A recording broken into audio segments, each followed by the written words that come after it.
సాంప్రదాయంలో రుద్రాక్షలు అత్యంత విశిష్టమైనవి. రుద్రాక్షలు ఆ పరమేశ్వరుడి కన్నీటి బిందువుల నుండి ఉద్భవించినట్లు విశ్వసిస్తారు. ఈ రుద్రాక్షలను ధరించడం ద్వారా ఆధ్యాత్మిక వృద్ధి, మానసిక ప్రశాంతత, ఒత్తిడి తగ్గింపు ఇలా వివిధ రకాల ఫలితాలు ఉంటాయని నమ్ముతారు. అందుకే చాలామంది రుద్రాక్షలను ధరిస్తుంటారు. మొత్తం రుద్రాక్షల్లో 21 రకాలుగా ఉంటాయి. వీటిలో ప్రధానంగా 14 రకాల రుద్రాక్షలను వినియోగిస్తారు. ఈ రుద్రాక్షల ఆధ్యాత్మిక ప్రాముఖ్యత, అందులో అత్యంత విశిష్టమైన రుద్రాక్ష ఏంటో తెలుసుకుందాం. రుద్రాక్షల్లో ఏకముఖి, ద్విముఖి, త్రిముఖి, చతుర్ముఖి, పంచముఖి, షణ్ముఖి, సప్తముఖి, అష్టముఖి, నవముఖి, దశముఖి ఇలా 21 రకాలుగా ఉంటాయి. ఇందులో ఒక్కో రుద్రాక్షను ధరిస్తే ఒక్కో విధంగా ఫలితాలు ఉంటాయి. ఏకముఖి దగ్గర నుంచి 21 ముఖాల రుద్రాక్షల వరకు లభిస్తాయండి. ఒక్కొక్క రుద్రాక్షకి ఒక్కొక్క ఫలితం ఉంటుందండి. ఏకముఖికి ఒక ఫలితం, ద్విముఖికి ఒక ఫలితం, త్రిముఖి అట్లా ఈ ఫలితాలే కాకుండా ఎవరు ఏ రుద్రాక్ష ధరించాలి అంటే పుట్టిన తేదీని బట్టి జాతకాన్ని పరిశీలిస్తామండి ఉచితంగానే. వాళ్ళు ఏ రుద్రాక్ష ధరించాలో తెలియజేస్తాం. అట్లాగే మాకు వచ్చిన కస్టమర్లే మేము ఎప్పుడు పెట్టిన ఇక్కడ ఎగ్జిబిషన్ ఇయర్లీ 2-3 టైమ్స్ ఇక్కడ వరంగల్లో హన్మకొండలో ఎగ్జిబిషన్ పెడుతుంటాం.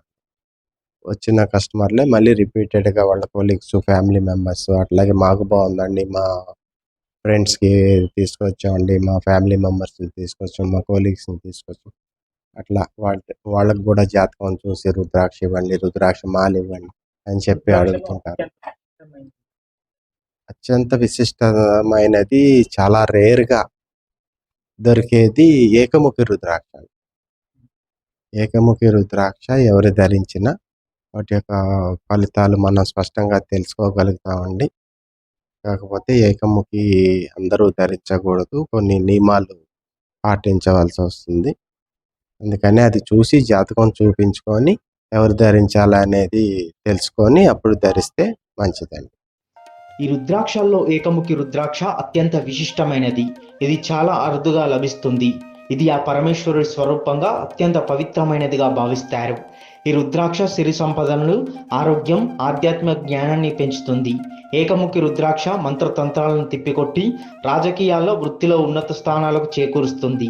జాతకరీత్యా పరంగా రుద్రాక్షలు ధరించేవారు కొన్ని నియమాలు పాటించవలసి ఉంటుంది. రుద్రాక్ష మెడలో ఉన్నప్పుడు మాంసాహారం, మద్యపానం వంటివి తీసుకోకూడదు. నిద్రించే సమయంలో మెడలో నుంచి రుద్రాక్షను తీసివేయాలి. రుద్రాక్షను ఎల్లప్పుడూ శుభ్రంగా ఉంచుకోవాలి. స్నానం చేసిన తర్వాత మాత్రమే మళ్ళీ రుద్రాక్షను ధరించాలి. ఇలా పలు రకాల నియమాలు పాటించాలి.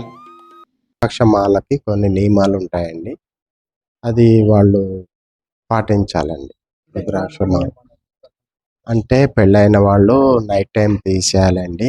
మళ్ళీ మార్నింగ్ స్నానం చేసిన తర్వాత మళ్ళీ ధరించాలి. అట్లాగే నాన్ వెజిటేరియన్, అట్లాగే మద్యం అలవాట్లు ఉన్నవాళ్ళు తీసేసి మళ్ళీ ధరిస్తే ఉత్తమం.